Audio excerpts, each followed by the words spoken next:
What are you doing on this lovely evening? Well, I guess you're watching this show. So I have to make some changes to this page.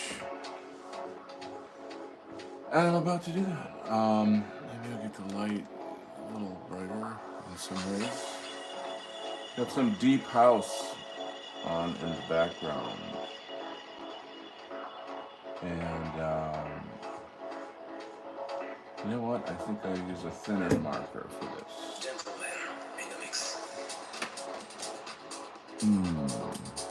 That's not thinner.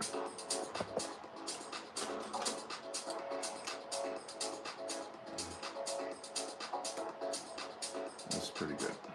Okay. So I got yet another freelance job. An old client.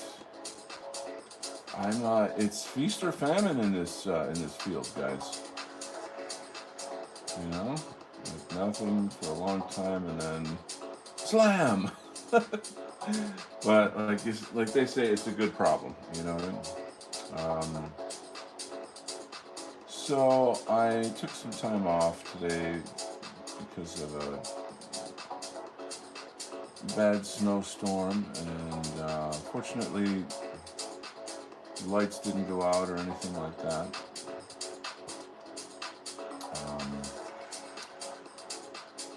Gave the generator a trial run, and everything went fine.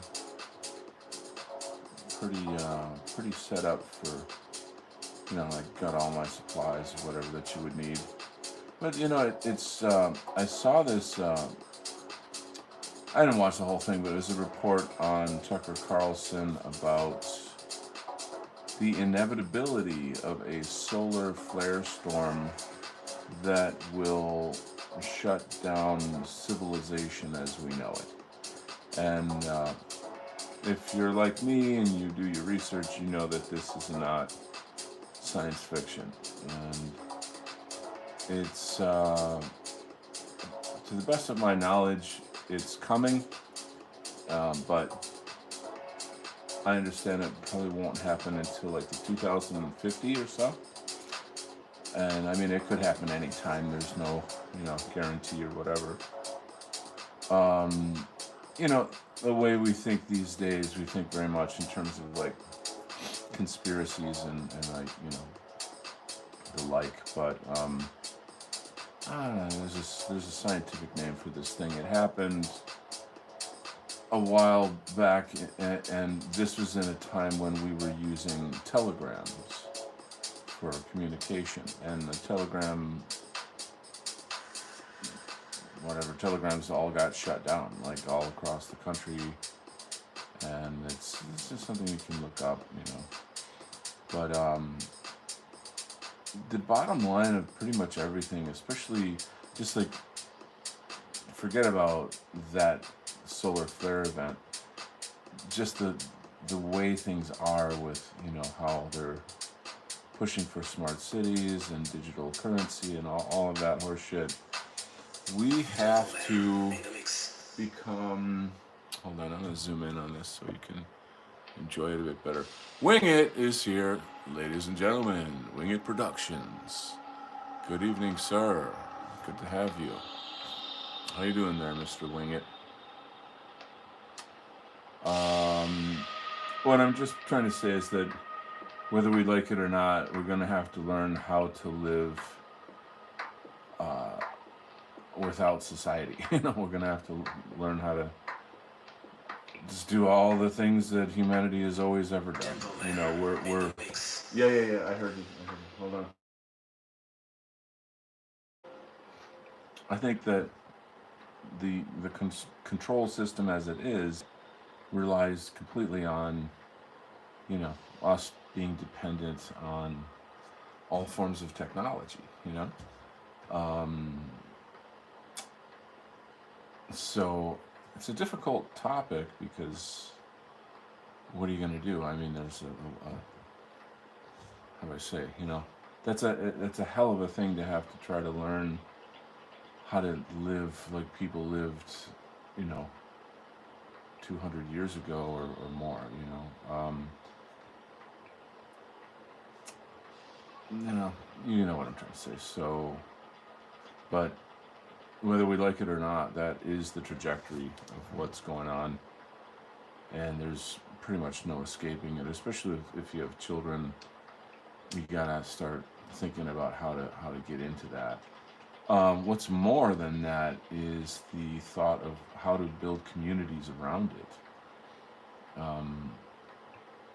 As long as people have electricity and all the other things that we've got, there's really not much motivation for people to do the hard work that is required, for this. And it's pretty much a full-time job to run a farm and on all of these various things.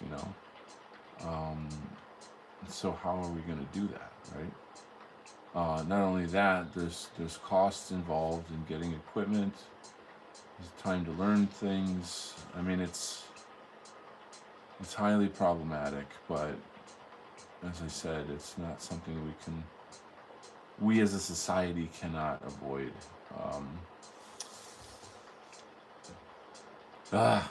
It's it is what it is. Could we invent technologies that are resilient against such things that are beyond the reach of solar storms and EMPs and these things? That is a good question there, laddie.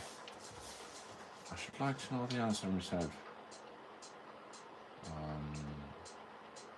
I always say things like, if we could put a robot on the moon, then we can do X, whatever X is, But, I mean, that's just technology. I mean, what about restructuring society? What about, stopping white genocide? I mean, there's very many things going on. But to me, it seems like white collectivism is the thing we need to be pushing for. And it's like, oh yeah, well, how the dissident right can't even get along with itself or each other. How are we gonna push for white collectivity? Like the Imperium. I would say very, very strong leaders. For one, changing the culture. This looks so much better with this kind of like alligator skin that he's got here. It's just so damn cool. I don't know, it's just like a gigantic improvement on this creature. This looks so much better. And the kind of the consistency of that, with the arms and the proboscis, etc. And then down here, I'm going to be showing them flying into this battle scene. This one's, kind of getting, you can see what's going on, but like over here, I'll have a few of them flying towards the viewer. Of course, all the text is going to be at the top. Pretty horrifying creature. I think this design is way better than the one from Starship Troopers. I'm just putting that out there. Just winging it. Tell me more about what you do, Wing It. What is Wing It Productions? Tell us what you do. That'd be very interesting. I'm going to put the music up a bit more. So, when you have these like severe weather events, and there's crazy weather events going on around the world right now. Of course, earthquakes galore. There's like snowstorms in places like Turkey and Mexico. What? Yeah. I just saw these things in the news.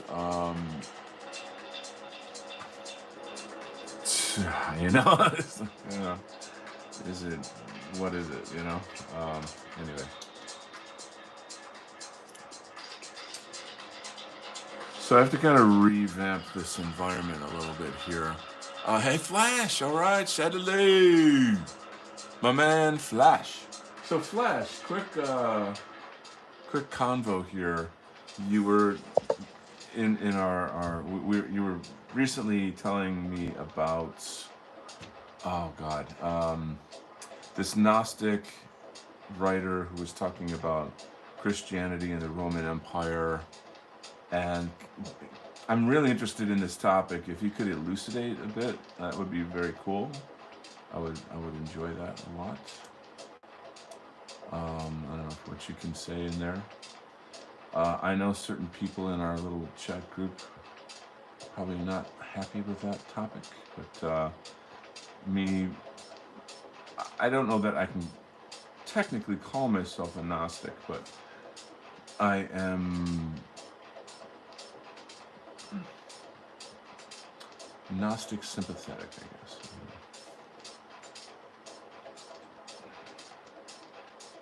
My understanding of Gnosticism is actually through a Christian frame.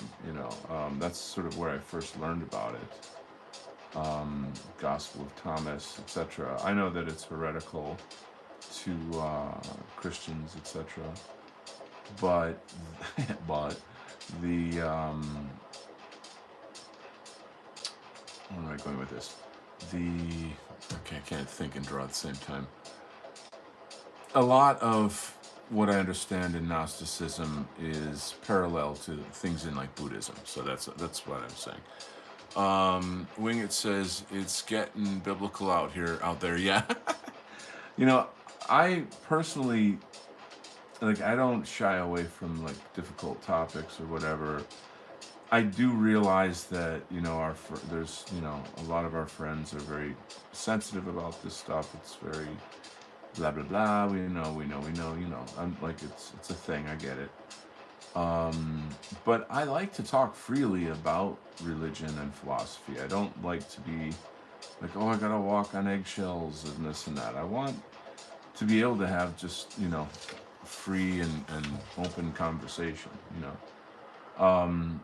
I don't, I'm not about being rude or whatever. I recognize that people have different belief systems. I would say that these are different modalities to communicate with God. And that, I don't know that, well, I know what I know. I know what I think about that topic, but,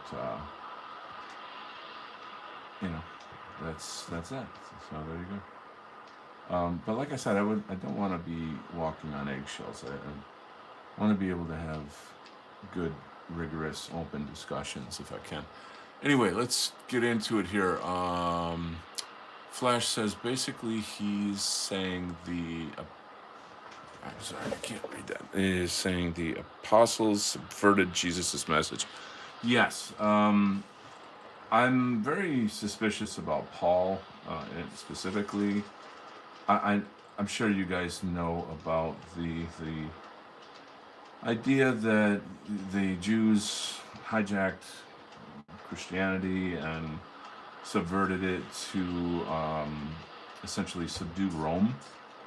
I mean, that's a common belief in our sphere. Basically, he's saying, so I don't, for me personally, I'm not in a state where like I want to spend hours and weeks and months and years doing research on this to know or whatever. I feel more or less comfortable with my own modalities, the spiritual modalities, I do understand the importance of this stuff. That's obviously critical to our civilization and our movement, etc. I would say one of the ideas that I stand by is that there is no mediary between man and God. And I don't even know where in the Bible it says that we should create churches and have priests and nuns and things. I don't even think that exists in there. My thinking about Christianity is more like Buddhism, in the sense of like become Christ like. That would make more sense to me in terms of like. But I know that that's not Christianity. That's a sort of like there is no way to heaven but through me, and that kind of blah, blah. So um,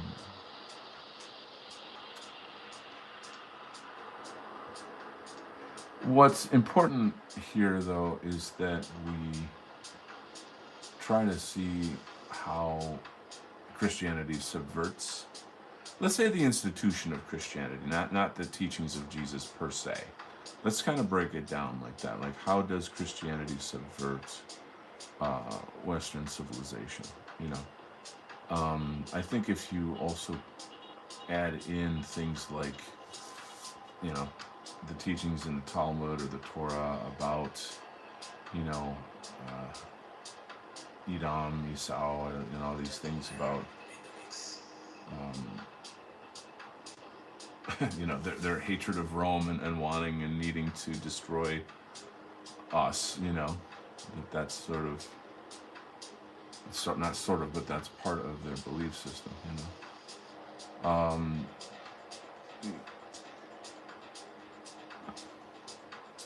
it's complex territory. I mean, I know quite a bit about it. I know a lot of our guys know a lot about it.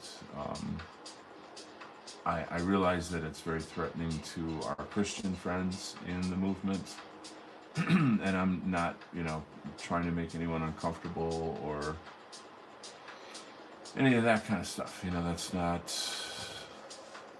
where I'm at. But let's see. So Flash says, oh yeah, the guy mentions Paul a lot in a bad way. So bingo, right? I just nailed it. To me, like, how many years later did Paul live? It just seems very odd to me, like this Jewish guy out of nowhere just creates the Church of Christianity or something. There is a book out there, The Lost Years of Jesus. I'm sure that that's considered heretical, by the church, etc. And it's essentially claiming, Jesus did not die on the cross and traveled to Asia and on and on. To me, how can I say, like, for me personally, like, if I can't use this information in my daily life for my spiritual evolution and helping me through life itself, then it's just historic and academic blah de blah. Like, for that, I'm speaking personally for myself, and I don't mean that as an insult to anybody, but I mean, if I'm to explain my position, or rather my experience of this topic, like, that's it. Like, I'm sorry. And I don't, whatever. I a lot of this stuff is just too intimate to even go into in a lot of cases.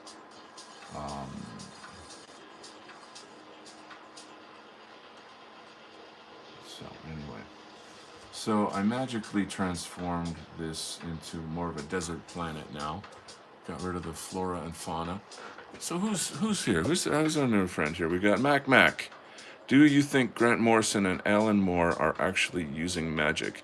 Grant Morrison, yes. Alan Moore, I don't know how much I really. I'm not, like, sold on it. I think that he strikes me more as a guy that, like, likes to, like, he cares a lot about being interesting, and, like, like, it's that sort of, like, fake pagan type kind of personality type. This is just an impression, but you know what I mean. I mean, there's kind of like, look at me, I'm so cool. I invented my own religion. Like that's just, I don't know. I mean, I don't. How do I know that stuff? I can't really answer that. But whereas I did see a lecture with Grant Morrison where he went into some depth about his magic practice, and I have some knowledge about these things myself. So I could correlate what he was saying to essentially say, yeah, this guy is legitimately practicing these things, understands these things. I wouldn't say that he's like a sort of white magician or something. He seems extremely ego driven. I think he's just primarily using it for his personal gain or what have you. Not sure that I wouldn't look at him as like a moral guidepost in the world. You know what I'm saying?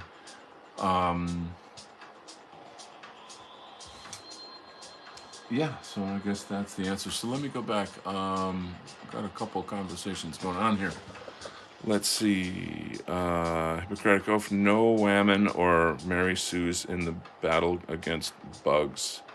Yes, sir. That is definitely not their place. J-Man, only half Irish at best. Which J-Man are we talking about here? Oh, Jesus, I see.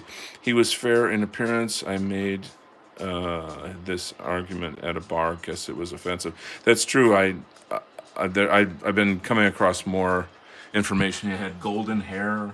He was light-skinned, tall.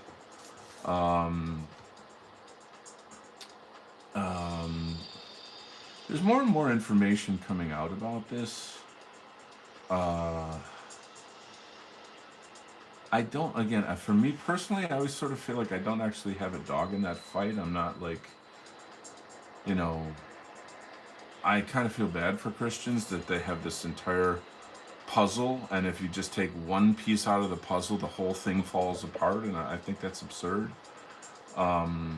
It's kind of like this, like we have to defend every single thing in the Bible, otherwise it's not real or something. I don't know. It's just, it's got to be extremely laborious to have to carry all that information and all that weight. I think that a lot of our guys in our movement, they experience Christianity as their form of like European culture. They don't see it or experience it as a Jewish thing. Of course, not everybody's like that. I mean, like the normie Christians, I know normie Christians that say like, yeah, I'm basically Jewish because I'm Christian. And then you're like, you sort of throw up in your mouth a little when you hear that. These people are beyond, like they can't be reached, kind of, you know what I mean? That's another topic. I know a Christian guy who named his son Judah. I was like, like, oh my God, could you imagine that? What a curse. I won't talk too much about that, but it's difficult territory. I mean, we can talk about Nazis, and we can talk about Hitler, and we can talk about the Jews, but talk about Jesus, and now everybody is, lose half your friends, and I don't want to lose half my friends. I don't know how that's all going to get resolved. You know what I'm saying?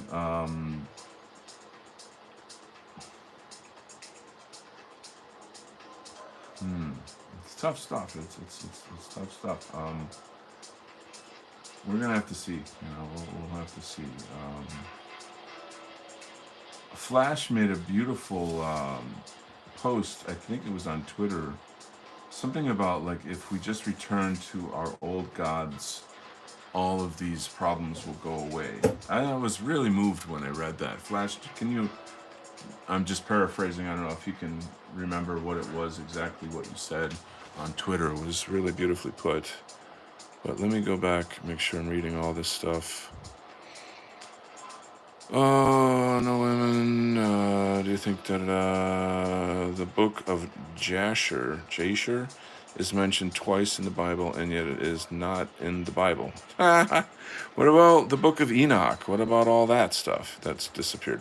Didymus is here. Ladies and gentlemen, I give you Didymus Summidid. I would like to know what your name means. It's the Donald Kent Show. Woohoo! Winged says Jesus, aka Yeshua. Yes, you are. All right, sorry. So we're back onto the alien battleground here with our sort of Greco-Roman gods fighting the evil parasite creature, if I may interpret this. So the author had the idea to create this really nice scaly quality, and I can't believe how much I love it. Like how much more I love it now that it has this beautiful texture. Just I don't know what it did. It was just that one thing that pushed this creature over the edge as far as like a design. Yeah, so that's that. Flash. Hold on, let me get back to this. Didymus says it's a palindrome, and Didymus just means twin in Greek. Oh, cool, that's very clever. Flash says, I meant that instead of focusing on the JQ, we should focus on honoring the old gods. And suddenly we would become based and take our own side. So, now, Flash is a very, very close friend of mine, and I'm finally coming around to where he is, which is the idea that we have to stop kind of obsessing about our enemies and what they're doing to us, and start taking ownership of, you know, how we fell for it, and how, to not let that happen again. You know what I'm saying? And this is a point that I'm personally kind of promoting a bit more in our sphere, is the idea of stop hating our enemy and start loving our people more. Like, love your people more than you hate your enemy is kind of what I'm saying here. It's just, I feel like all of our energy just goes into that. And I'm not saying hate is a bad thing by saying that per se. Rather that we're not transmuting our hatred in a positive and constructive way. You see what I'm saying here? So, actually, on that topic, Monday I am having a show. It's a panel discussion with Nellis and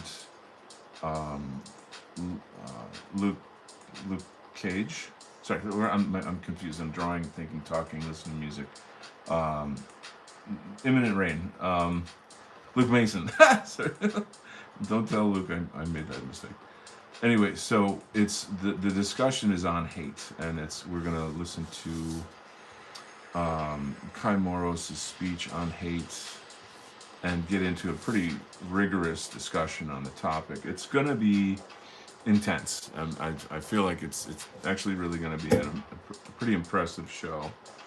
I'm very, very cautious about how Fed posty it will be, but I just want to kind of push that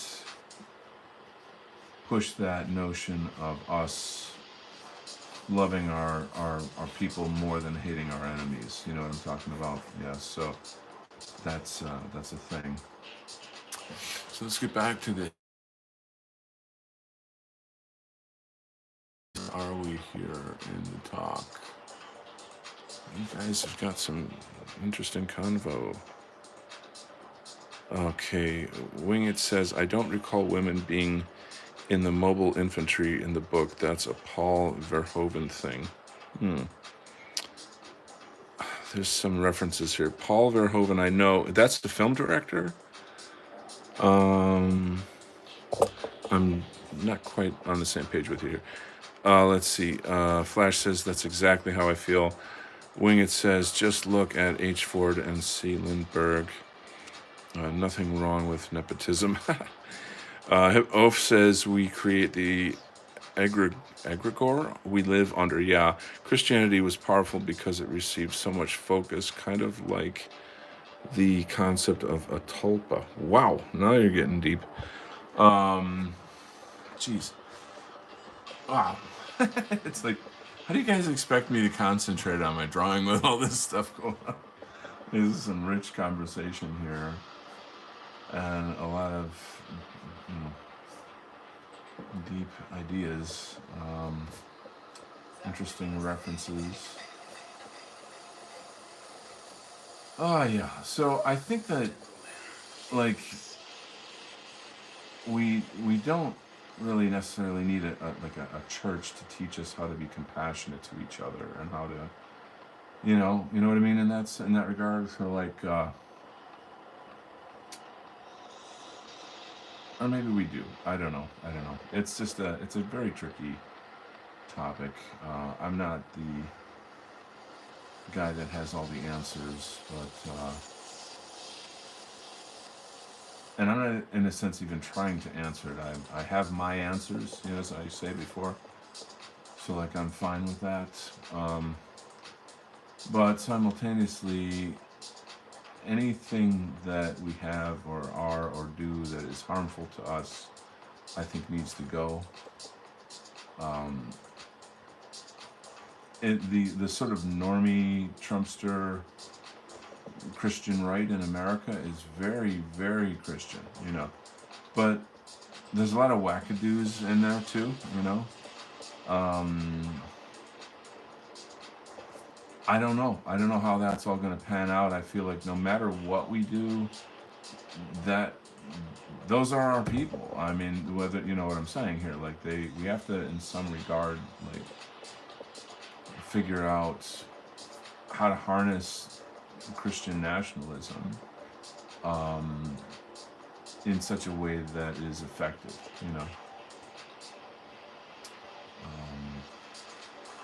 can that be done, and I don't know. Again, this is some pretty heavy topics. I will say I lean more on like the Adam Green side of the fence on these things. Like I said, my personal view of Christ is I see him as just another Buddha, like a holy man who had his very high level guru, and I know that speaking of him in those terms is probably very cringe to Christians.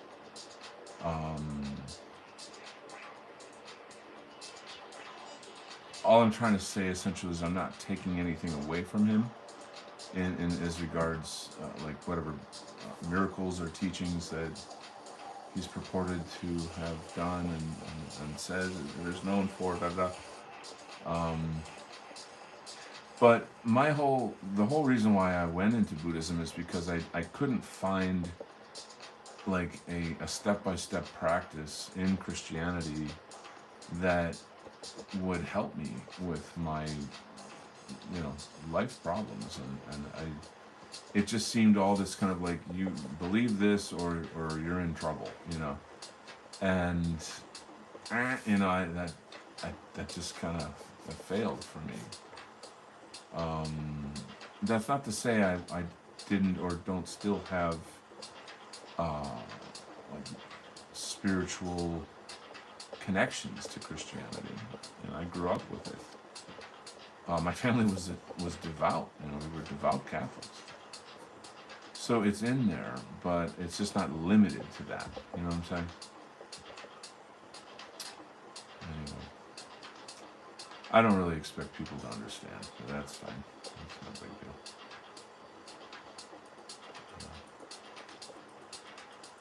You gotta live your life and you gotta die your death. Everybody, we can help each other out, but you can't live for me. You know, I can't live for you. You have to come to your own terms with God and your soul, and your existence, and all these things. You know what I mean?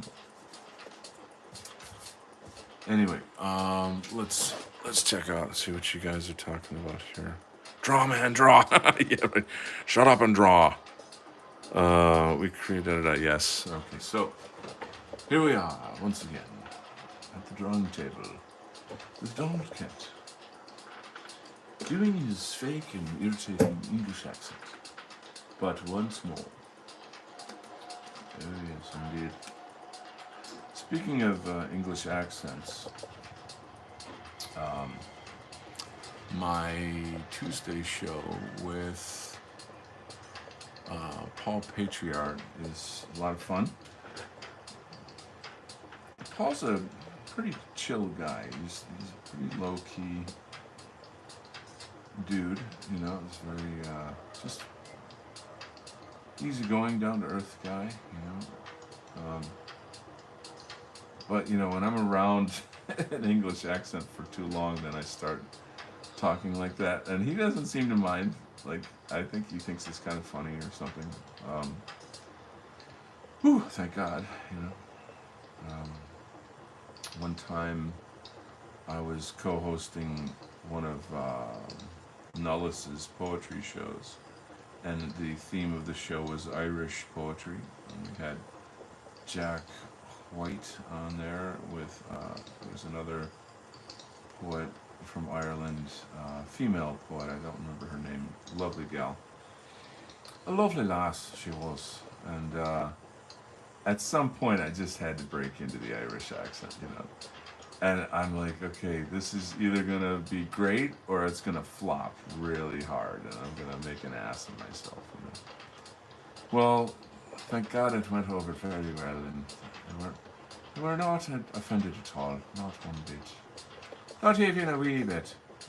So anyway, um, it was just got a really good laugh out of it, and the Irish girl was like super impressed. Like she thought I did it really well. So man, I just swelled up with pride.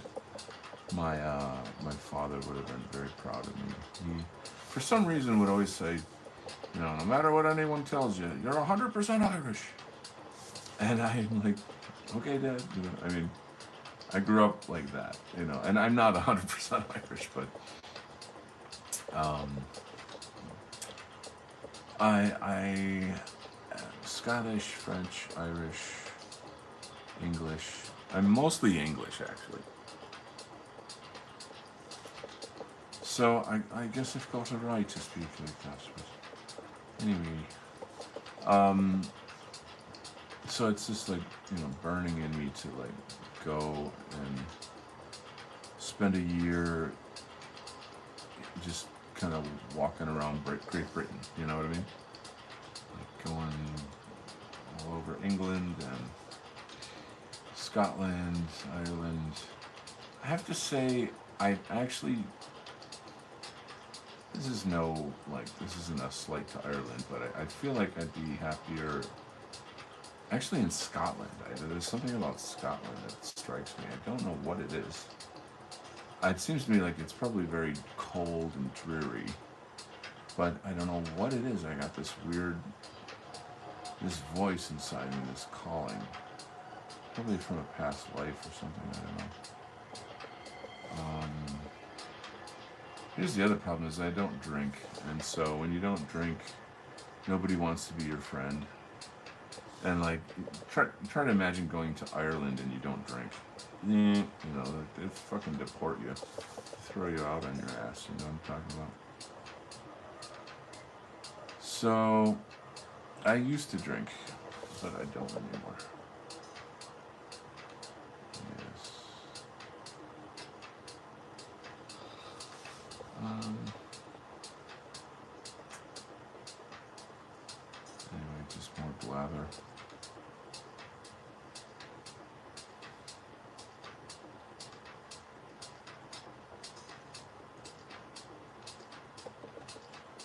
Um, I should say that I can have a drink. I just don't get drunk anymore, which is quite a difference. If I'm out dancing, I'll have like a gin and tonic or something refreshing.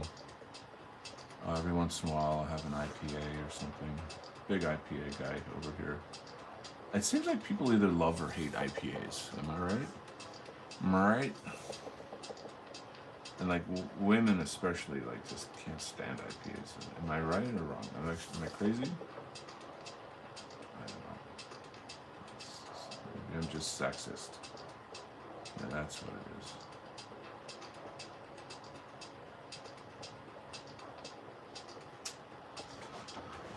Let's see if you guys are saying, oh, we're going back to some other topics here. Oh my God, please do the accent again. Which one? You know what I should do is a French accent for you, but I'm trying to think. I'll probably ruin it. I would need to, like, I'd have to warm up for that because it's like harder to do, you know. The French accent is very difficult. You cannot say the R's the same way as the English. I don't know if you're being offended by what I am saying here, but I am trying very hard not to sound like it. So anyway, if I do it long enough, then it ends up sounding like some other accent. Like if I start doing a German accent, it ends up sounding Russian. But the English accent is quite natural for me, actually. I don't know why. I feel like it's because, you know, in America, we grow up listening to a lot of English music and English movies and the like. After a while, it just sinks in on you, you know what I mean? It's just the way it is. I can't explain it, but that's just the way it is. Right. So, Hippocratic Oath says, are we going to see the big queen? Oh, the bug queen. Those are always disgusting, yeah. No, not in this issue. I will show you the next pages though, which are penciled, of course.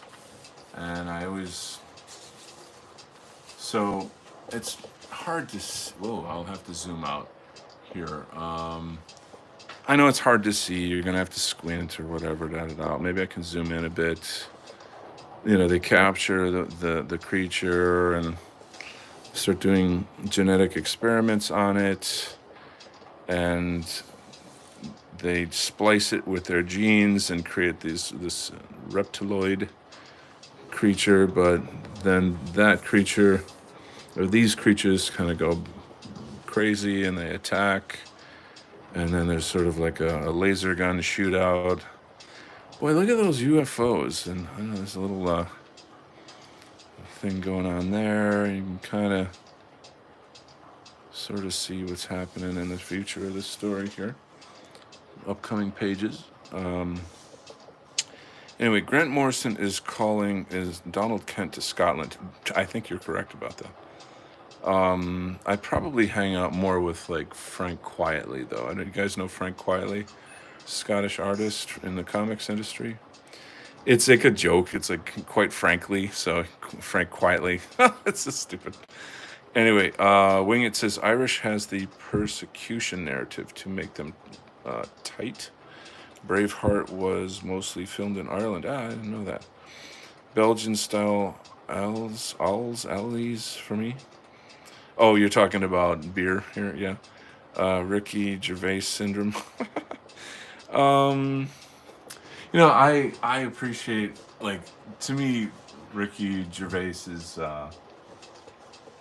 monologue or whatever during the was it the Grammys with the actors. This is a couple of years ago, and he like just destroyed Hollywood. Like he's just like the jokes he's making about them being pedos and just it was amazing. It's like that will live on in, you know, internet history forever. Hollywood is certainly very dead. Very, very dead. I'm wondering if they'll ever make a good Marvel or DC movie again.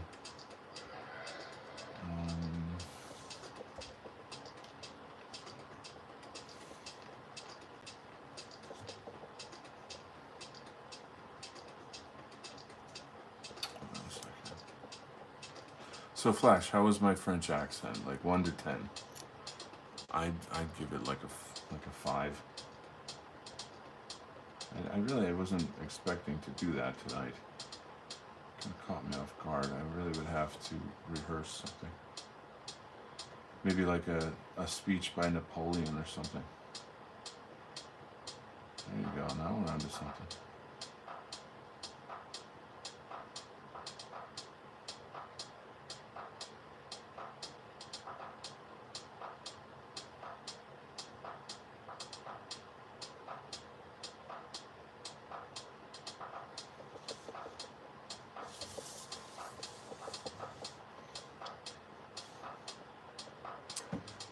Seven.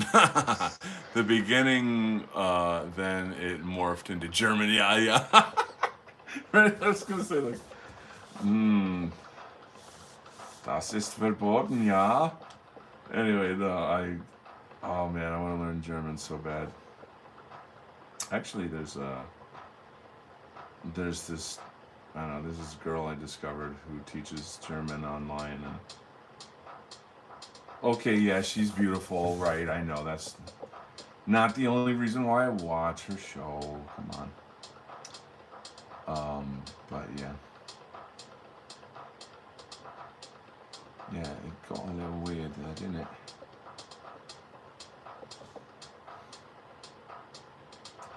Maybe we can have Nullis do like a Hungarian accent or something. By the way, speaking of Nullis and all this stuff, we're starting a new show, and the first guest on the show is Josh Neal. So we just set up. The first interview is not towards the end of the month, though. I don't know why. It just seems like a lot of just obstacles to getting things going and whatnot. It's fine. We'll come together in time. The way these things work is like you start off slow in the winter, and then like by spring it gets cooking, and then summer is like doing really well. So it's just a long game, you know what I mean? So it was important that we essentially showed these characters these creatures could fly. I feel like that was a good answer for demonstrating that. Alright, so I'm going to switch over to another page. Excuse me.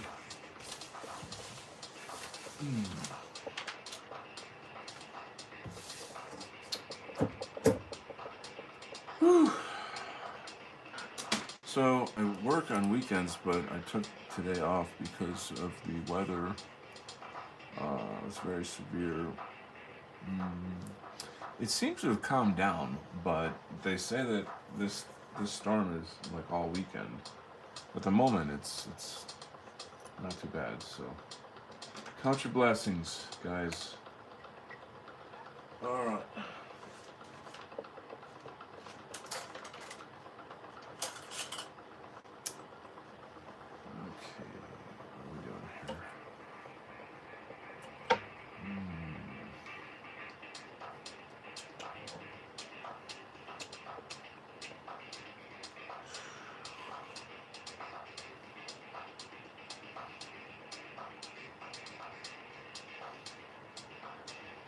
Good thing the electricity didn't go out. If for some reason the lights go out, right, like in the middle of this stream, then that means the power went out and I'll have to shut down the stream. So just putting that out there.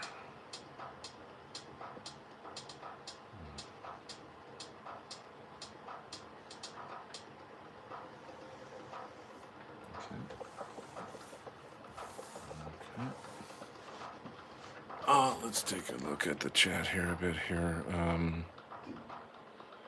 Hold on, hold on. Um, German is probably the easiest. Whoops, the easiest to learn. Really? The accent or the language? German is pretty cool. I've enjoyed learning the vocabulary. Oh, that's nice. Can't do German grammar though. Yeah, the grammar looks complex. I'll tell you a story about German accent in private. Okay.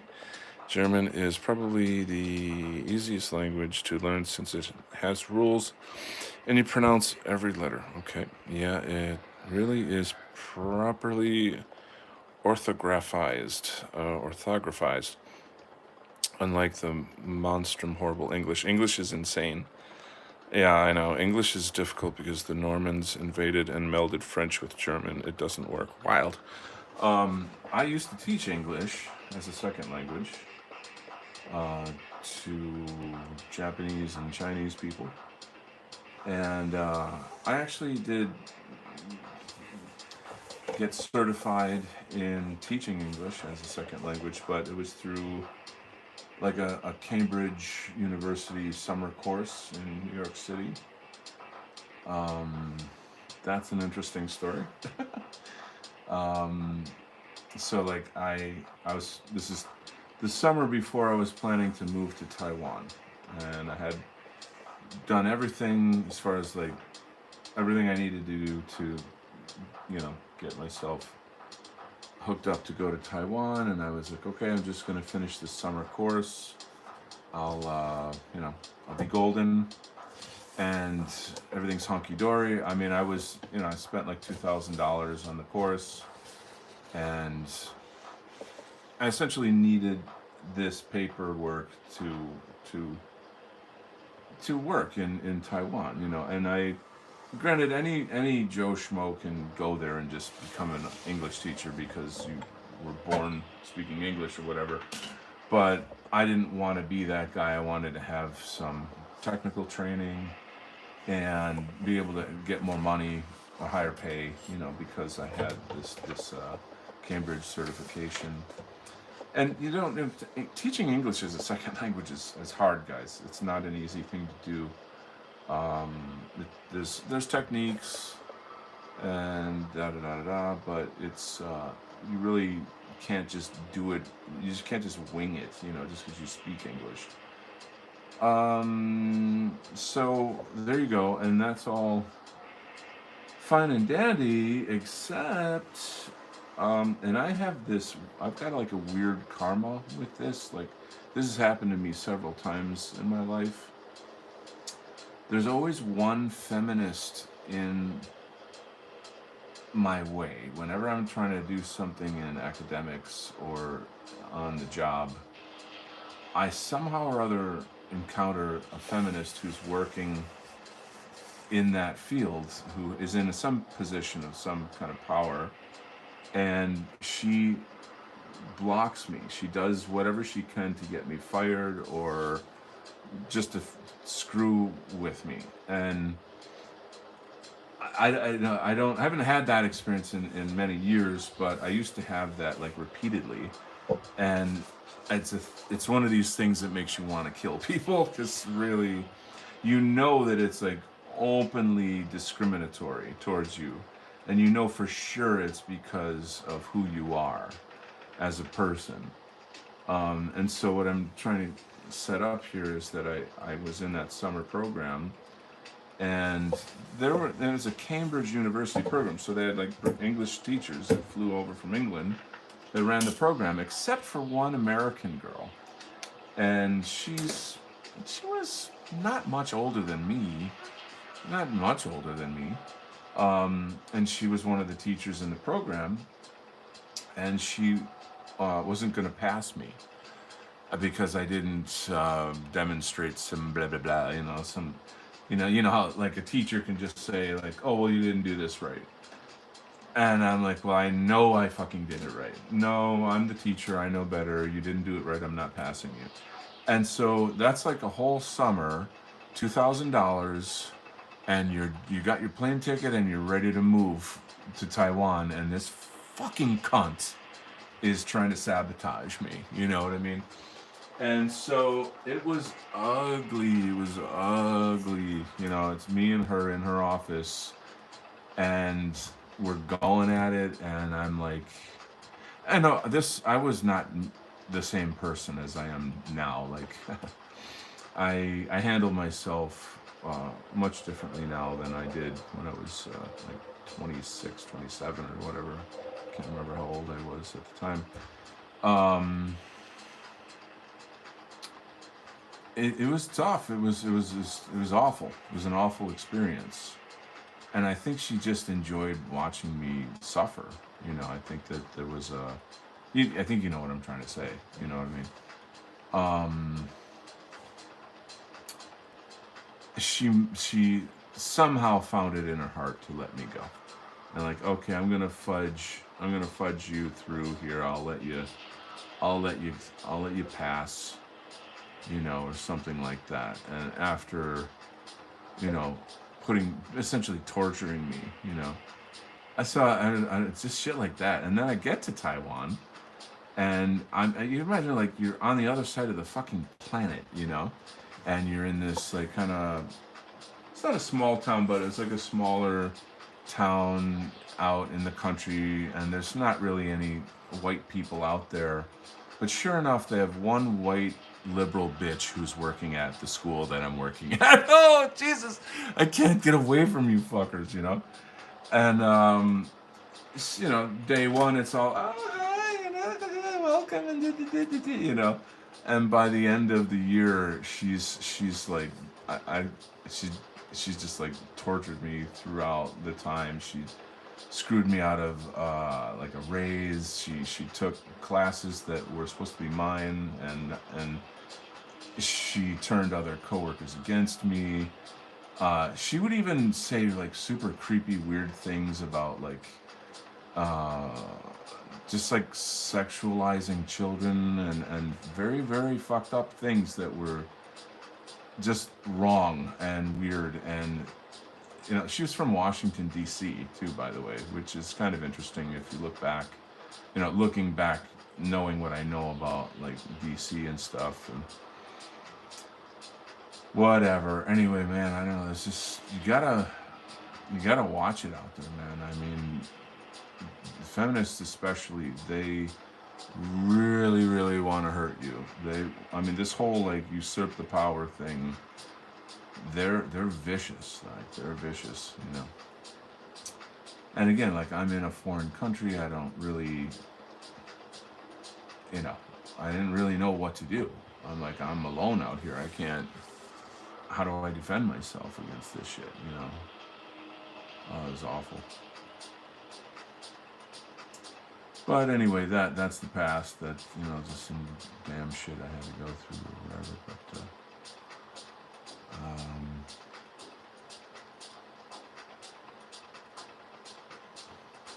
character building, yeah. Anyway, unfortunately, there's a lot of good stories from that time, but it's just not one of them, you know.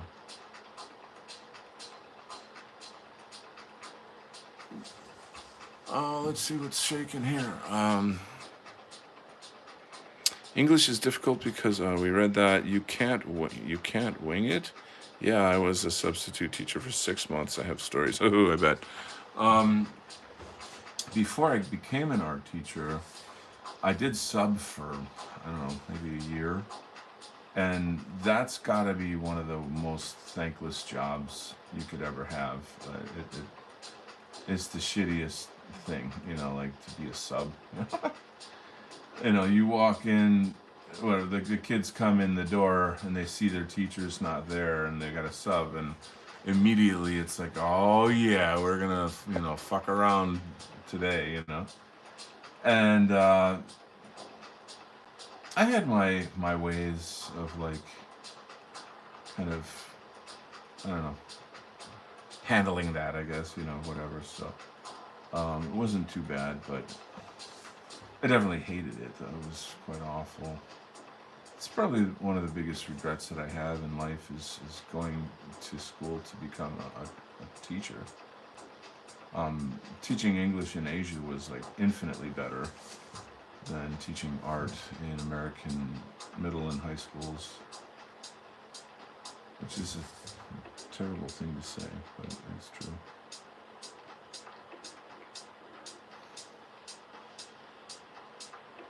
Everybody wants to have the suburban jobs, where all the white kids are,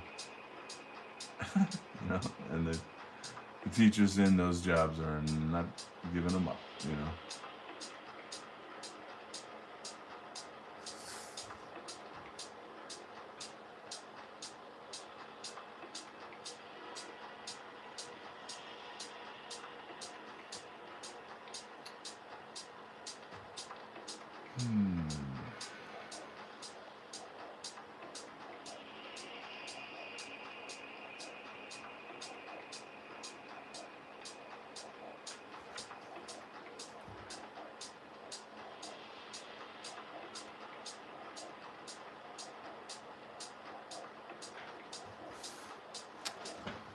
So what else have we got going on here?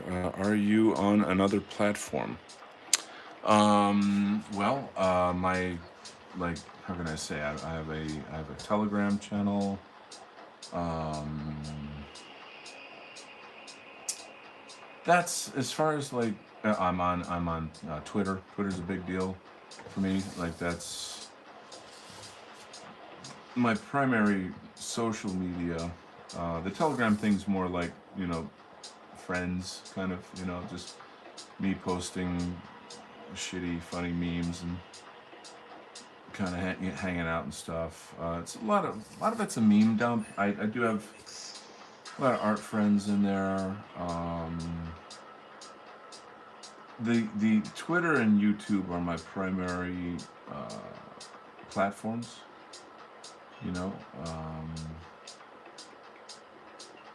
So that is that.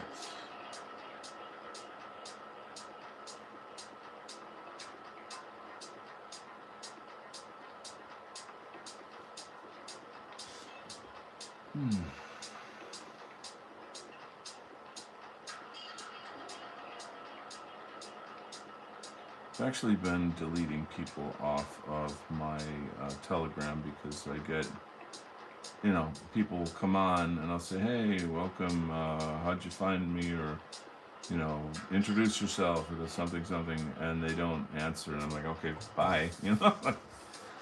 Like, why would you even join my Telegram if you don't know who I am or you're not going to interact with us?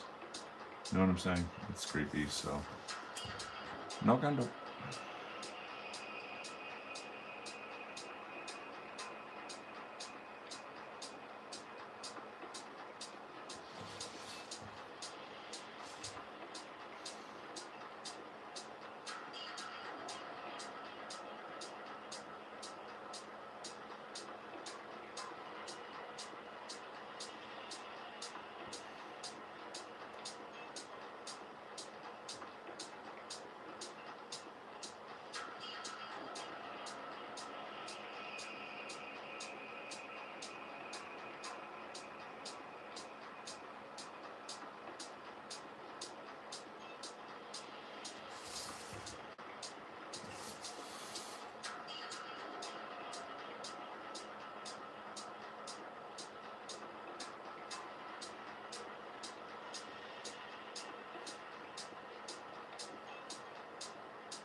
So I guess I would say I'm more on Telegram for the content that I find there, rather than to make content. I feel like Telegram is the most based platform. Like you got Zoomerwaffen and you got it's like there's stuff on Telegram that my iPhone cannot show me. You know what I'm saying? Like it's iPhone itself will like, this content cannot be displayed on your device, because it's too based. You know what I'm saying? Um, it's a little thing called censorship, um, and so you get like really really good news, and of course the memes and all that stuff, and it's really where our people are, I guess. I'm not like, I don't believe that there's really any safe place for us.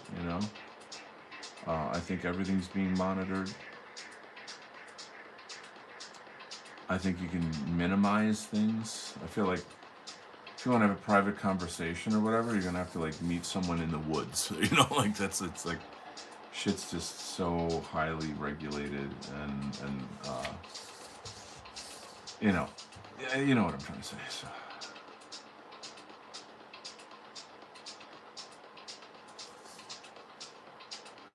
Anyway, I'm gonna turn this up a bit, I guess.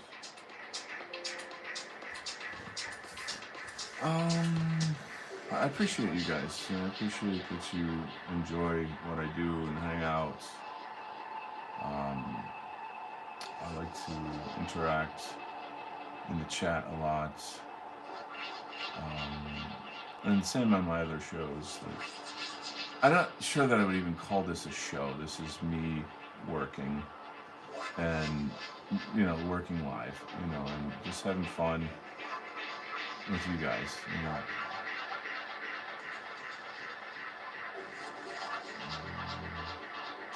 A lot of musing, a lot of just, like stream of consciousness stuff.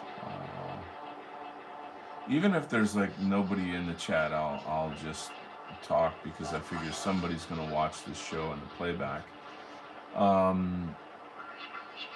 I do get a pretty consistent amount of people watching the shows, because I check my analytics, and like it's somewhere between it's just like roughly between 100 and 200 people will watch these shows, like my art shows, not even like my regular shows will get higher views, because they're more like theme based on things like how to defeat critical race theory, or Imperium art, or something, the Christmas special, or something, but so yeah, I mean, I'm kind of impressed that people like to watch this. I'll admit, if I'm watching an artist that I like, I'm kind of the same way. I'm like, wow, this is really enjoyable. It's just neat to see how they think. There's something hypnotic, I think, about watching art production. And I try to always have some music on in the background.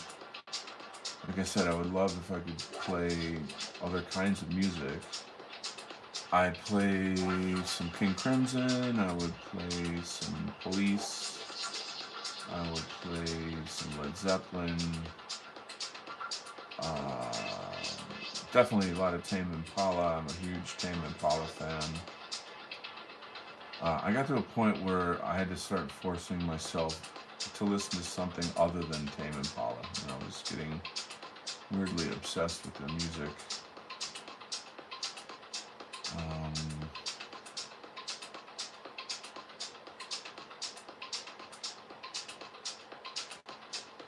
But, you'll get a strike or whatever, so.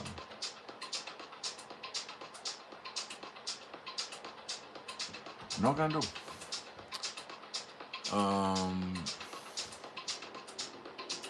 Geez, maybe I better go back to doing the English accent. You guys are dropping off on me here.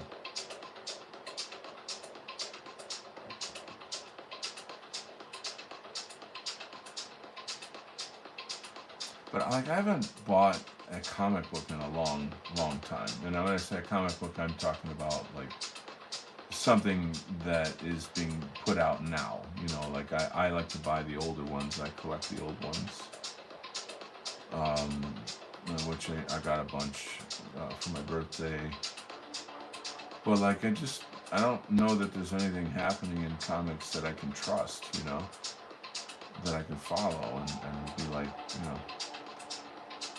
maybe check it out on a monthly basis or something. I'm just always expecting to be offended, It's crazy. It's annoying as fuck. I hate it, but I can't change it.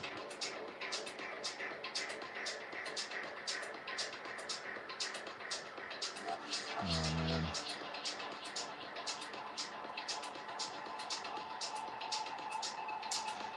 The comics market right now, it is like intensely divided. Like the shit you guys don't, I doubt that you follow this, but like in the Comicsgate world, wow man, I mean there's like some serious hatred for the guys in Comicsgate, like the sort of liberals that are into comics.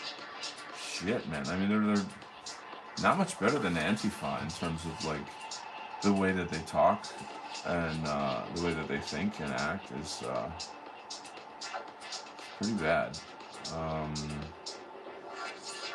And you kind of like, so like if you want to put out something like in the indie market right now, you just can't avoid these realities anymore. Like it's like everything else, it's super divided. And so like I don't know that anybody's immune to it, if like Joe Schmo from Idaho is like, oh, I want to put out an indie comic. There's some Potato Man or whatever. Something I'm fun comic something. Eventually, they're going to be looked at like, well, what side of the fence are you on? Are you a Nazi, or are you a commie? So and Joe Schmo from Idaho is it's going to be blindsided by this, like, like, I'm just me. I don't, I'm not into politics or whatever. And like, well, you better pick a side. And you know how they are. And it's awful. It's pretty awful. So, I don't know. I just think like there's no sense in hiding who you are anymore. Like if you're either one of them or you're not, kind of thing. And like the Comicsgate guys are not radical guys. They're normies, not normies. They're smart enough to know what's going on or whatever, But they're not really overtly political.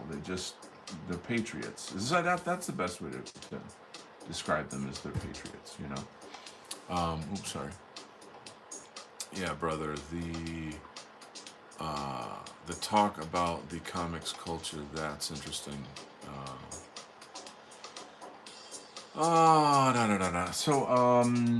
So like I did a job with John Della Rose. Tell you what, why don't I go grab that comic book right now? It'd be a fun little break from this, and I can show you. Give me 10 seconds here.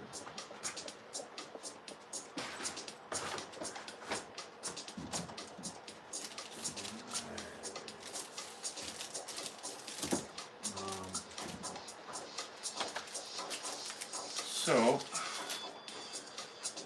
this here is the hardcover of the book we did together. How did this all come together? That's a good question. I think John discovered me. I do like a kind of, I do a sort of a retro kind of style. Like my look is just a little more retro. And so this character, Dynamite Thor, is a comic book free character from the 1930s. It's copyright free. And it's just this silly, sort of Superman-ish type character who uses dynamite. He's impervious to dynamite, and he uses it to like fly and all this kind of stuff. Anyway, so John's, but when did we do this? Like This is before 2020. Anyway, so hold on, let me get this going here. It's this signed by John right there. But and I love John. John's just a fabulous guy. Just a lovely, lovely guy. Anyway, this is like the son of Dynamite Thor, who of course has the powers, right? And he's here. He is working in the Middle East at an oil refinery. You know? So like the bad guy in the story is a Muslim. You know, it's like this kind of like Muslim cult. You know the Spider-Man meme where they're pointing at each other. So the evil Muslim in the story has the same powers as Dynamite Thor, where he can blow things up and blah blah blah. So it's just a fun. Actually, that's a cameo of John in the story. That I put him in the story for fun. I probably shouldn't show you the leave some too many spoilers here, but I put him in the story. So a little background with this story. So the first half of the story, I did the inking on it, and then the second half, essentially Antifa got in and they reported us. This is the original Dynamite Thor, by the way, that we packaged into the book. But they reported us to Kickstarter, like, oh, you know, you're supporting Nazis, and so Kickstarter shadow banned our campaign, and we made no money on this, you know. So it was really, they fucking stabbed me in the back, okay? Like they really hurt us, and it was an evil piece of shit thing to do. So I'm really, obviously I'm mad, but like, you know, anyway, I couldn't. The way it was going, John had to find another inker for the second half of the book. So it doesn't really look like my art. I'm not personally really happy with it.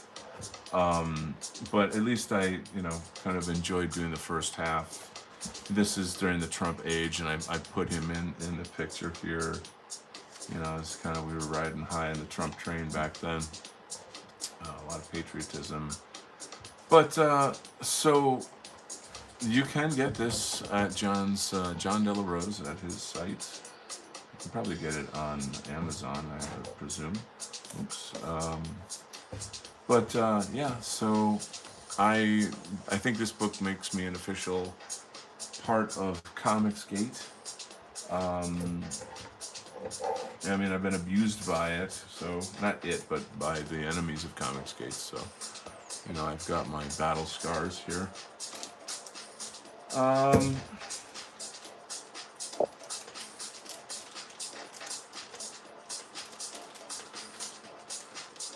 on, I'm trying to put this thing away here.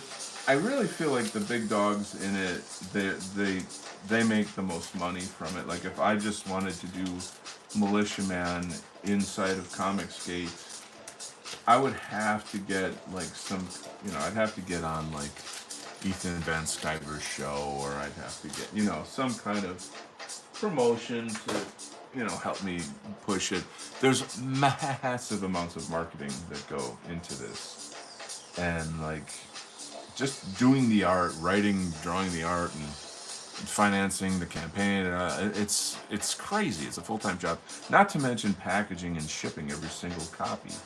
You know, like I don't know that I have a full-time job. You know.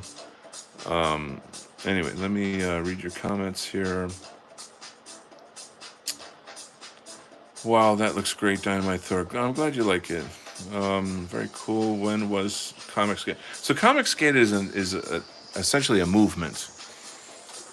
I'll try to sort of describe it to you. I'm going to turn the music down. I'm sure there's other people that could tell you, like, you know, give a better description of what it is. But essentially, there were just certain artists that left the industry because, you know, they had to hire purple-haired feminists, and so all these like great artists kind of, you know, were pushed out of the industry, is what I would say. And so they went on to make their own properties, and they kind of teamed up to create a culture of these sort of disenfranchised artists and writers. Chuck Dixon, Graham Nolan, John Del Rose, Ethan Van Sciver. Ethan Van Sciver, I would say, is kind of like the most popular in, of all these guys. But Chuck Dixon's pretty big too. They tried putting together different websites and different versions of of themselves as a group, and kind of repackaging themselves as patriots as well, I'd say. I'm not like a historian of this, so like if I'm wrong or whatever, I'm sure somebody can come along and correct me, and I apologize if I'm not like representing this properly. But to my knowledge, like what I know is these things just kind of happened, and then the left essentially went on these campaigns to get these artists and writers deplatformed, and I was one of them. So Comicsgate comes from the idea of like Gamergate. Gamergate happened, Comicsgate followed.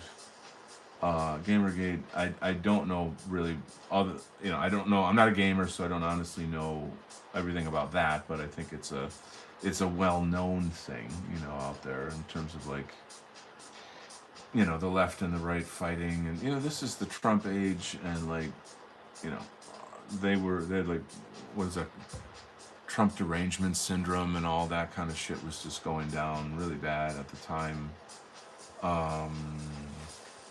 So the culture of the time was bad. Ethan Van Sciver is rocking it big time. Yeah, he's awesome. I think he's just a really fun guy, and does a fun show. His artwork is pretty amazing. I'm not actually a fan of like the Cyber Frog thing or whatever. It's just not my cup of tea. But I like him as a person. I respect what he's done in his career, quite a lot. I recommend his show. It's just a fun show.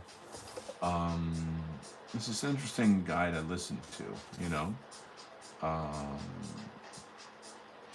just because these people are artists and writers, or they're in this sort of movement, doesn't always mean that they're good on a microphone. You know what I mean? But whatever. That Ethan is, though. Like he's a kind of a fun sort of showman in his own regard. Be a good friend, I think. Excuse me. So what else can I say about it?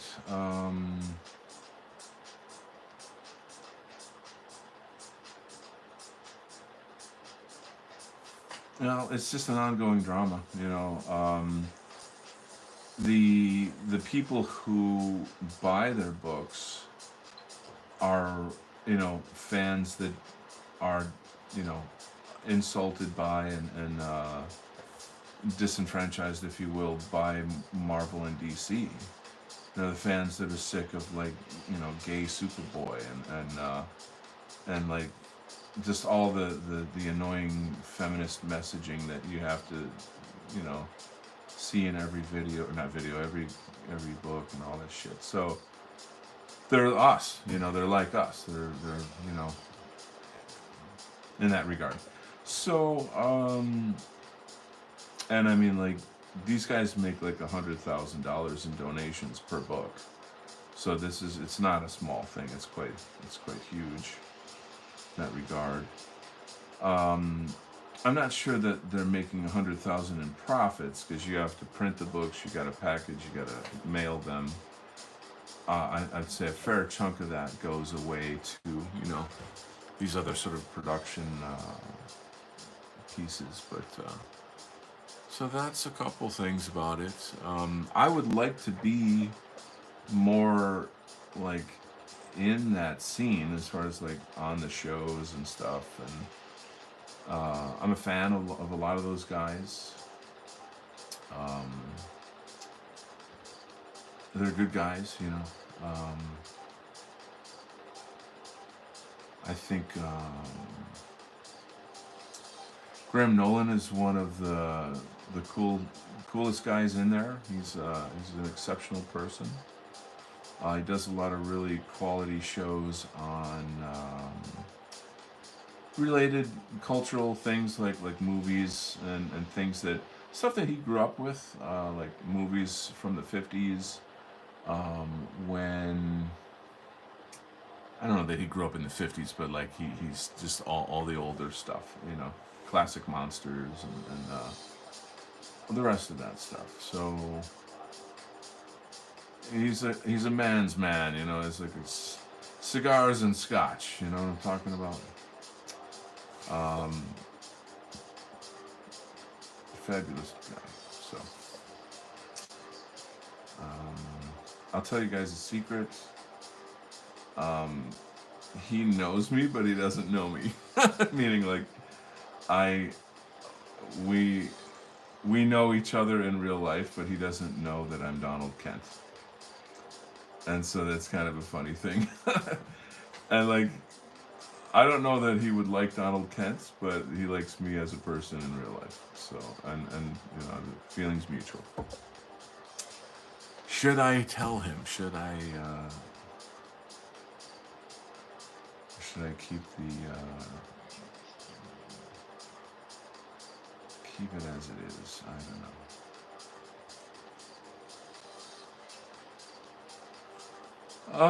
What I don't want to do is jeopardize his career. Like people, if the leftists associated him with me, it would hurt him, and so I'm never ever going to do that, you know.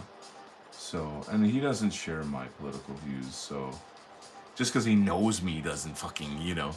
But you know how these psychos are, you know. They're like, oh, you're a Nazi now. You disavow, disavow. You know, just they're insufferable. But I don't even, you know, that's actually I don't know that that would hurt his sales because the you know, Antifa are not the ones buying his books, you know. So actually, come to think of it, I don't really think that would hurt him. Um, but they say, I mean, they just go on these like shrieking campaigns, you know. They'll say anything and everything about you, you know. And say, you know, he eats baby fetuses, you know, like he cooks baby kittens for breakfast. He's, you know, they'll just come up with anything they can to demonize you, and their own people will be like, "Oh my God, that's terrible," whereas anyone who has a brain would be like, "Shut the fuck up, out of here." Hmm.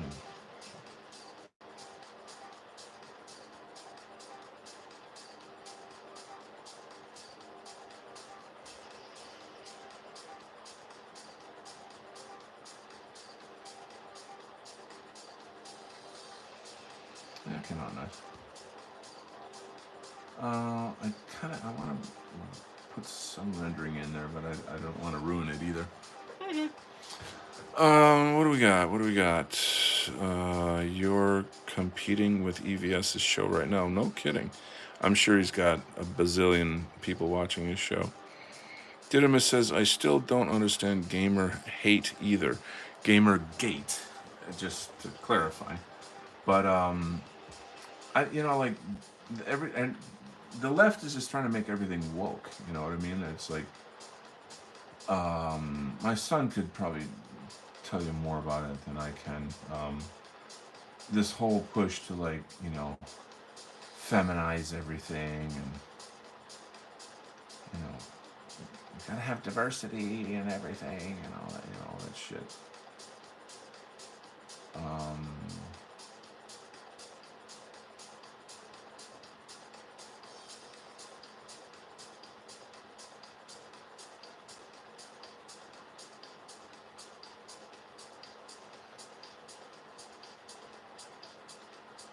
Yeah, but like I said, since I'm not a gamer, I don't actually know a ton about that.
It's tough out there. And the world is completely split in two. You know what I mean? Like,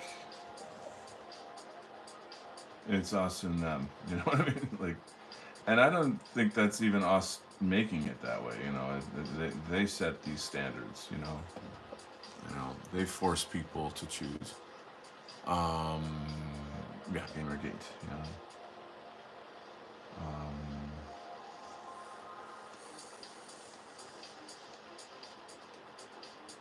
yeah. I mean, I don't know. Should I make an effort to do that? Is it worth? What would happen if I tried? Hmm. Well, I'd have to get militiaman up to a certain kind of speed. Like these guys are ex industry pros, so they already have a giant following. I'm a single dad with a full time job. You know what I'm saying? Like, how am I gonna find the time to do? Like, I do this at night after work. You know what I'm saying? And you can kind of see like how am I gonna pull it off? You know what I mean? So I don't honestly know that I have the time to go to do like full time comics or whatever. That's not. You get what I'm trying to say? Like it, you can't. I'd have to go from like 0 to 60 in in 60 seconds, kind of thing, or whatever, 0 to 100. If somehow or other, let's say Militiaman was like an overnight sensation, and like suddenly, for whatever reason, just made a huge hit, became a huge hit, something. Then, then I think I could go on to Comicsgate, and then I think I'd have some gravitas, I'd be able to say like, hey, actually, this book right here, I feel has the potential to do that, because the story is like I've mentioned before. They're like memes that have come to life. That are like if you could turn memes into superheroes and supervillains. Not just memes, but pop culture concepts. Yeah. So, um,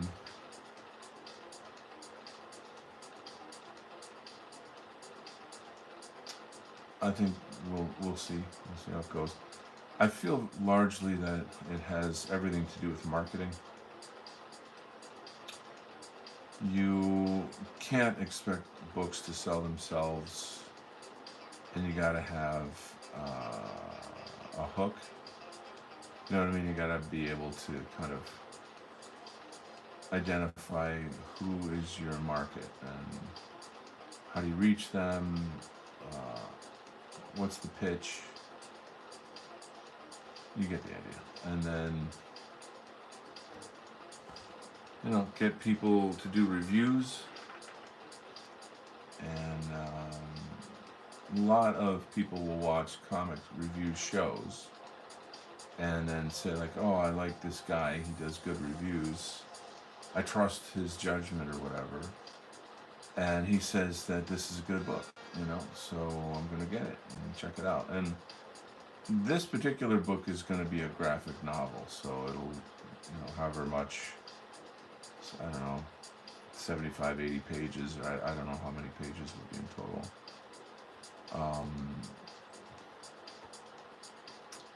We'll see how it goes.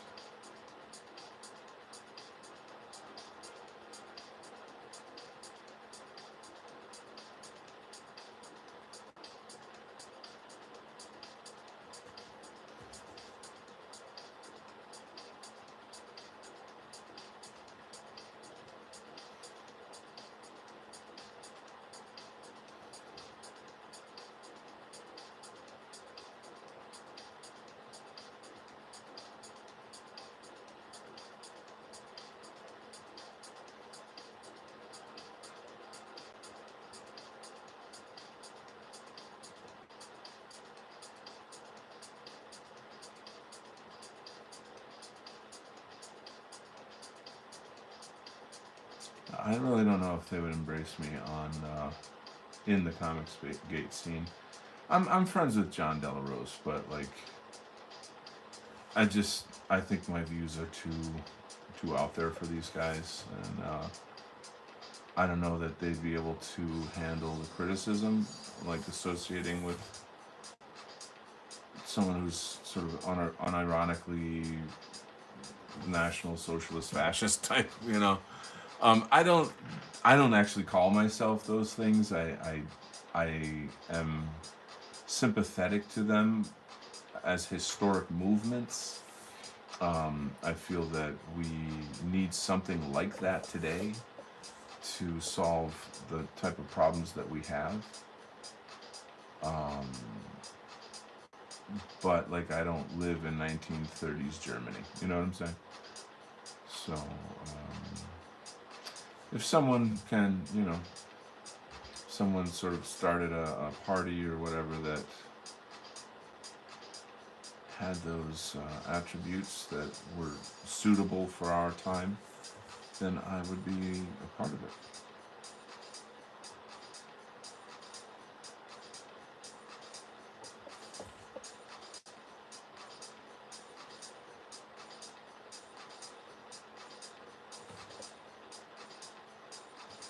And I would say that the closest thing to that today is the American Freedom Party.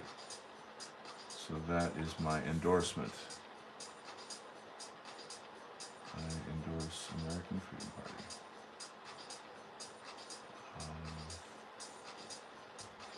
If you guys haven't heard of it, I would say check it out.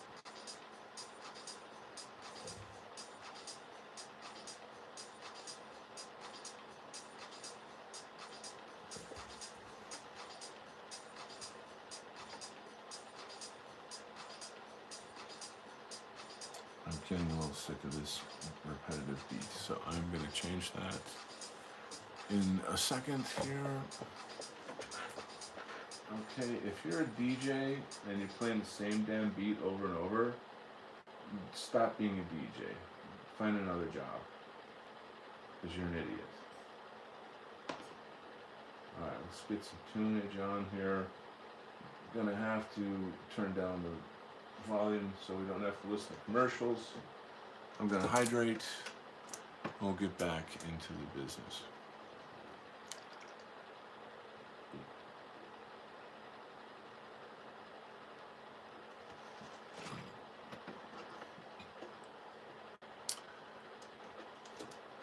Okay, hold on.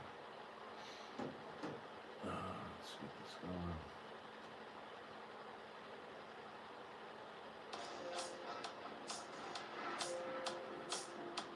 All right, so Wing It says, I'd hate for William Shatner to hate me. He's one charming desert person. Yes, he is Jewish, and so is Spock.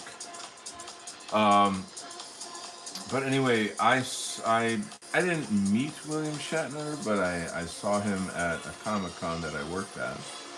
It's one of those things when you're working at Comic Cons, you get your table or your booth, whatever, and you get in early, you set up your stuff, and you see like movie stars walking around, and you get to talk to them and stuff. It's pretty cool. Um, I didn't speak with him. He just kind of walked past my table, but and then for like 8 hours straight, sat with people that had his picture taken for who fucking knows how much money, you know. Um, That's kind of a weird thing in a way, like, you know. But they do that and they make money doing it. There you go.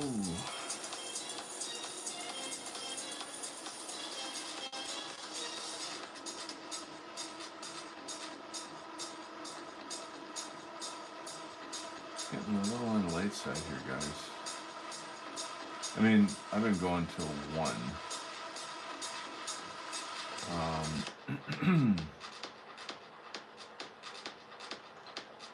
Music's kind of making me want to go back out on the dance scene. One of my favorite DJs has got a show on the 27th. I'm gonna go to.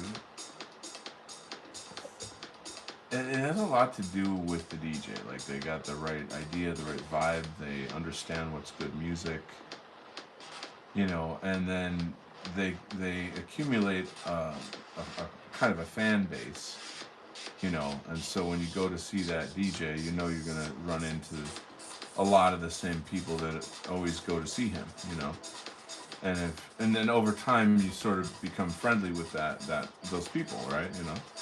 So and different DJs attract different kinds of people. In the city where I live, there's like the bass scene, the house music scene. I like bass music, but I don't so much like going to bass shows because they're just too many guys and shit. It's just a big sausage fest. And you can't really dance to that music very well, I don't think. But anyway. So what am I trying to say?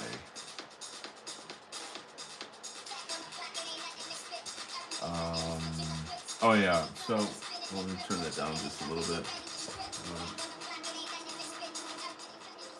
So like where I live, there's essentially two kind of there's 3 techno communities. Techno meaning like EDM, I guess. You've got the weirdo, super left, gay friendly techno music scene, which I don't really go to much of their events. You can figure out why. You've got the fun, cool house scene, which is just a little more like this, like fun, normal, sporty kind of people. Like they're just more normal people. I don't know how to describe them.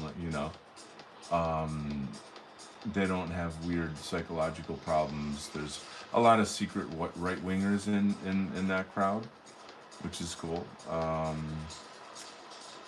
Even like the black folks in that crowd are like just way more laid back. They're not weird or anything in any kind of threatening sort of way or whatever. And there's actually a lot more white people in that crowd as well.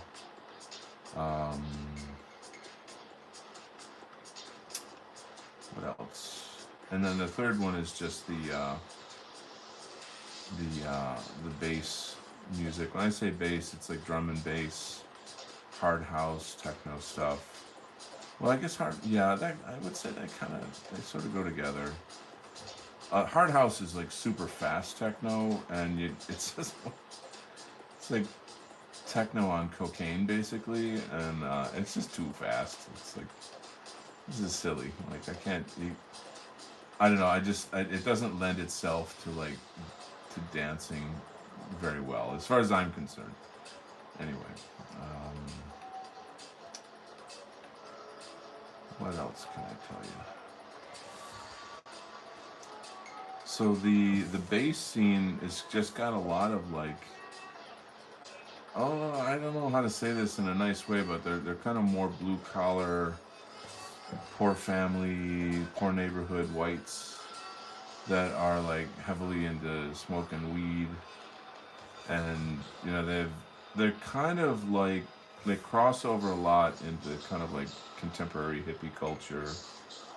Um, a lot of psychedelics in that scene. Um, I don't really vibe with those people very well, to be honest. Um, that's kind of what I'm saying. Is essentially that's where I fit in best with just the house music scene. So you know, and there you go.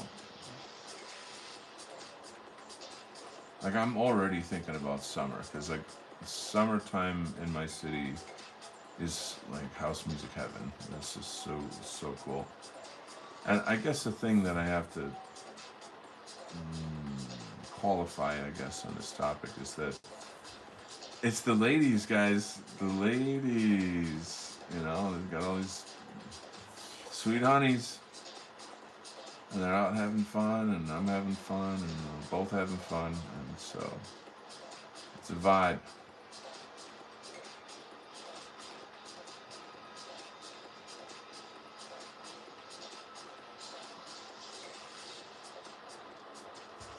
All right, we got a bad guy here, don't we?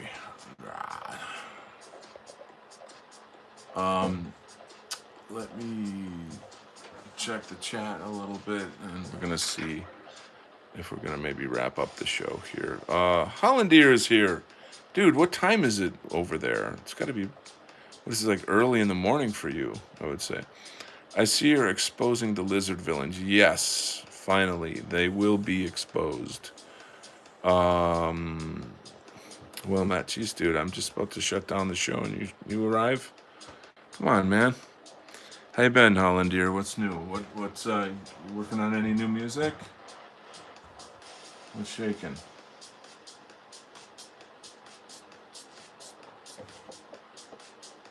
I'm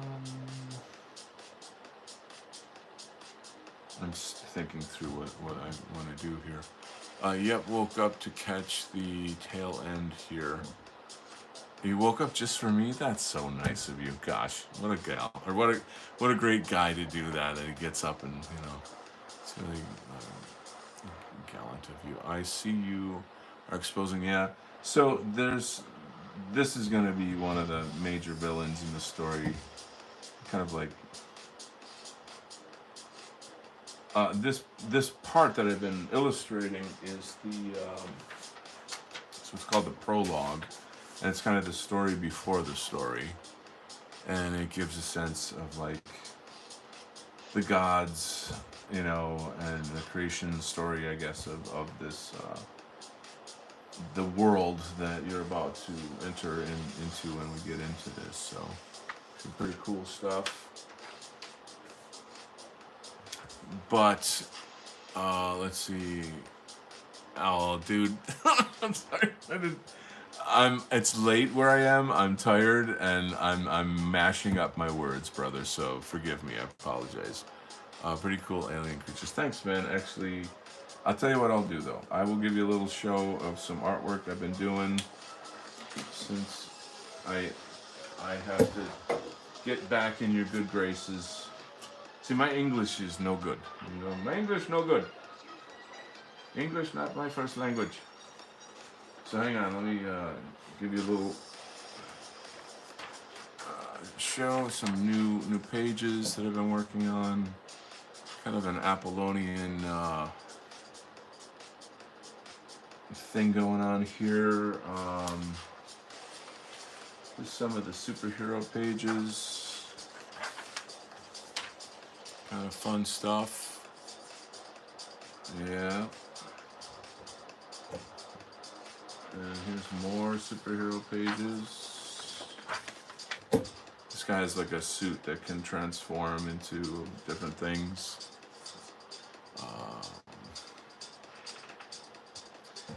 The colorist is going to do a lot of the work in terms of like making it all come together. Here's the cover art for the comic book. Once again, there's the main character with this transformative suit. And we've got Clown World is one of the characters in here. So the black block, I think our people would kind of get a sense of what the black block could mean. The metallic texture you can make with just inking is amazing. Oh God, thanks. Yeah, that's actually pretty hard to do, to be honest with you. I often think of the Silver Surfer when I'm doing this character. When you see it colored with digital color and my line work, it's fucking gorgeous. It's really looks cool as hell. So like it's a really neat character. The writer is excellent. He's such a good writer. Like he's just good with dialogue. I can write well, I think, but this guy's dialogue is top notch. But anyway, so I hope you forgive me for my retarded mistake. And now I will wrap up this amazing show. And I'm so sorry that you came in just at the tail end, but I guess you'll have to go back and start from the beginning and can enjoy the show. So thanks, guys, for coming. Very interesting conversation today. Comicsgate, and what else did we talk about? I don't know, it's tired. Oh yeah, I did my English accent. I did a French accent today. I got a 7 from my French friend on the scale of good to bad. So I've got to work on my French accent, maybe work on my German accent. I think it kind of makes the show a little fun. Anyway, das ist gut, ja. So I shall see you, gents, in the on the flip side. Good night, Hippocratic Oath. Adios, Flash. See you around. Have a good night.